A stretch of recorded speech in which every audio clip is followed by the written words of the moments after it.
জীবনের এই সন্ধিক্ষণই হলো বসন্তকাল। সারা পৃথিবী ব্যাপী নানা রূপে ও রঙে উদযাপন করা হয় এই ঋতুটিকে।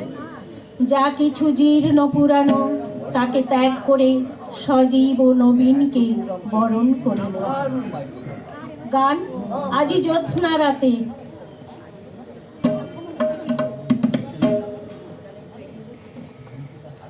শিল্পীটি একদম শারীরিকভাবে খুবই অসুস্থ, কিন্তু বাড়িতে মন টেকে না। ওই যে রবিদা গান গাইলে ওনার ওয়াইফ, শুনে শুনে গানের প্রতি এত প্রেম ভালোবাসা জন্মেছে, ওই খড়িয়ে খড়িয়ে আমার কাছে আসে, একটুখানি আমি শিখবো, একটুখানি আসবো, আমাকে না করবেন না দিদি। না করতে পারিনি। ওই 1 বছর একটু গান শিখছে। ভুলভাল হবে ক্ষমা করবেন।